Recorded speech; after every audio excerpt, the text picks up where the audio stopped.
Good morning students. आज के video lecture में बच्चों मैं आपको बताने जा रहा हूं कि जब हम किसी क्लास का ऑब्जेक्ट बनाते हैं तो क्लास के मेंबर्स के लिए मेमोरी का एलोकेशन कैसे होता है। तो बच्चों जैसे हम किसी क्लास का जब हम ऑब्जेक्ट क्रिएट करते हैं तो मेथड्स के लिए अलग तरह से मेमोरी क्रिएट होता है और डेटा मेंबर के लिए अलग तरह से मेमोरी का क्रिएशन होता है।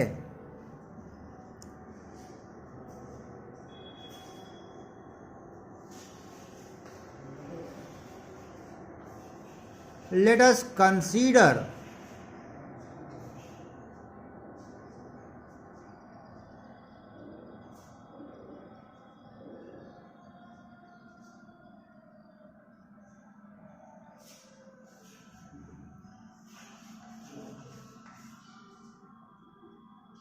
a class such as follows.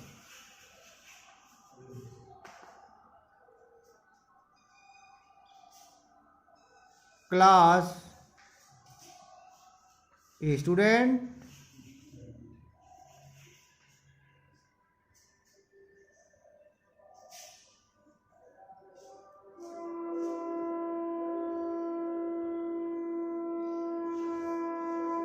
private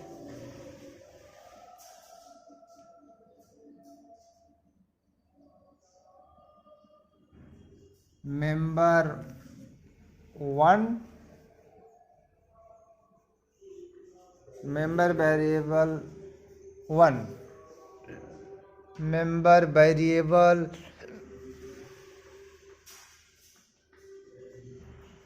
2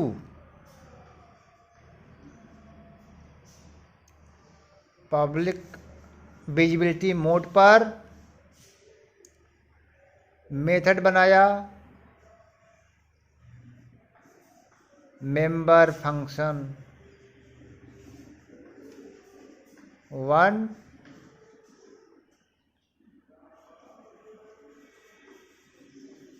member function 2।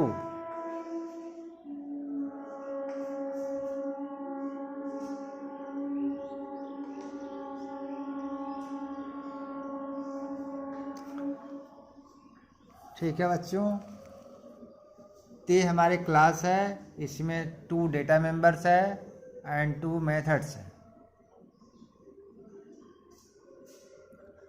Dot dot इसके आगे हम फंक्शन को डिफाइन करेंगे क्लास के बाहर। ये डेटा मेंबर्स है।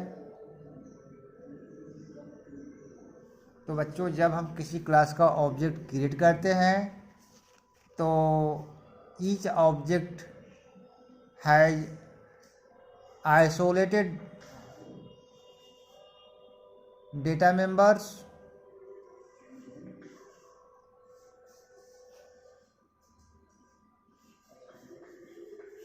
वाइड मेन फंक्शन में हमने स्टूडेंट टाइप का ऑब्जेक्ट बनाया और मेन को क्लोज किया। बच्चों यहाँ पर हम क्रिएशन ऑफ ऑब्जेक्ट, ठीक है स्टूडेंट्स।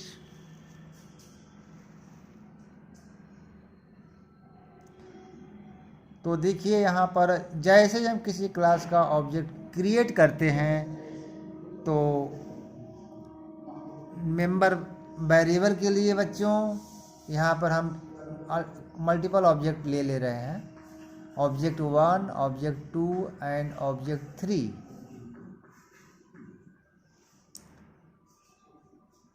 तो बच्चों जब हम किसी क्लास का ऑब्जेक्ट क्रिएट करते हैं तो डेटा मेंबर्स के लिए मेमोरी क्रिएट होता है।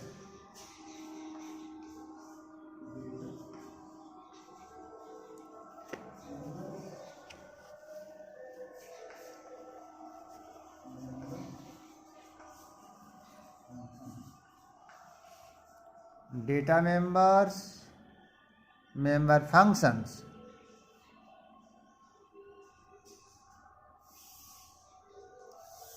तो आइए मेमोरी एलोकेशन डायग्राम बनाते हैं।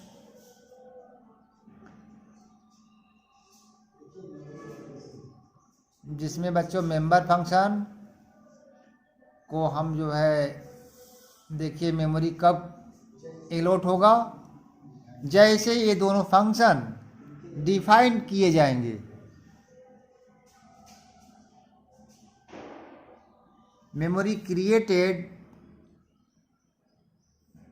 For both member functions when these member functions are defined।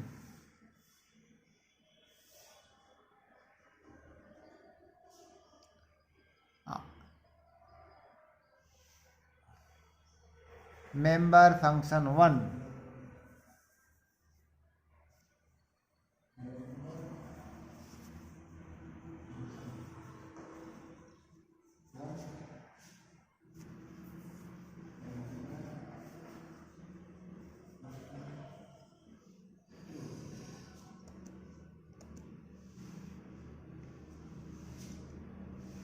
ठीक है बच्चों।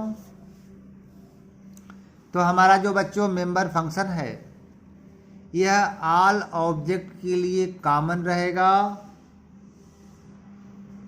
Member functions are common for all objects and memory allocation common for all objects. Okay students, ये जो मेमोरी है जो मेंबर फंक्शन के लिए है ये जो है सभी ऑब्जेक्ट के लिए कॉमन रहेगा। और यह कब क्रिएट होगा, जब मेंबर फंक्शन डिफाइंड होंगे।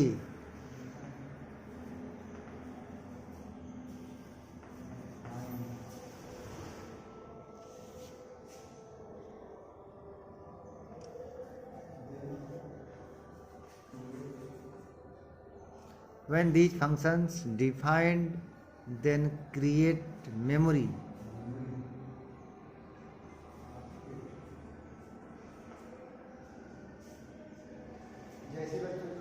जैसे बच्चों ये फंक्शन डिफाइंड होते हैं, हमारा जो मशीन क्या करता है, मेमोरी फंक्शन के लिए मेमोरी क्रिएट करता है। ठीक है स्टूडेंट, और ये मेमोरी जो है सभी ऑब्जेक्ट के लिए कॉमन होता है।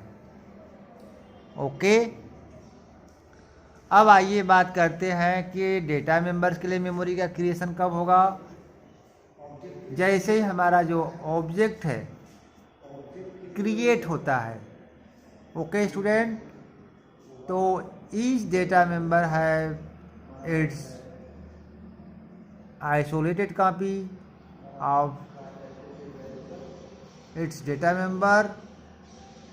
जैसे बच्चों देखिए हमने जो है 3 ऑब्जेक्ट क्रिएट किया, तो मान लेते हैं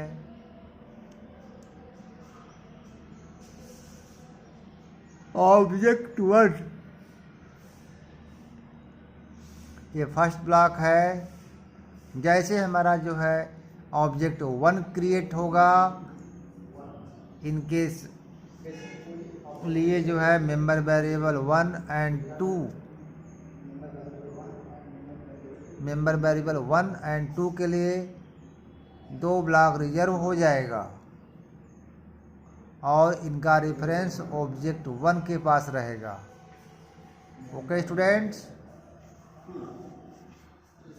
मेंबर वेरिएबल 1, मेंबर वेरिएबल 2। उसी तरह से स्टूडेंट्स जैसे ही हम सेकेंड ऑब्जेक्ट क्रिएट करेंगे, सेम टाइप का जो है उसी टाइप का मेंबर वेरिएबल 2, मेंबर वेरिएबल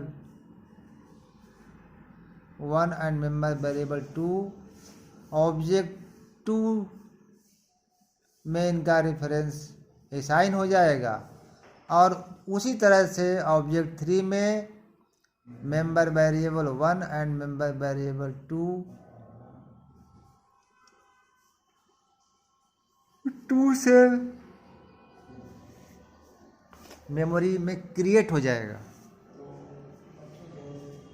ठीक है student, memory created when object defined.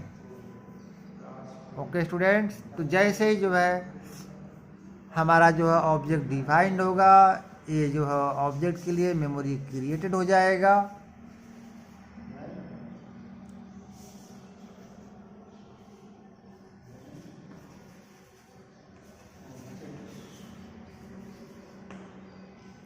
When objects of the class defined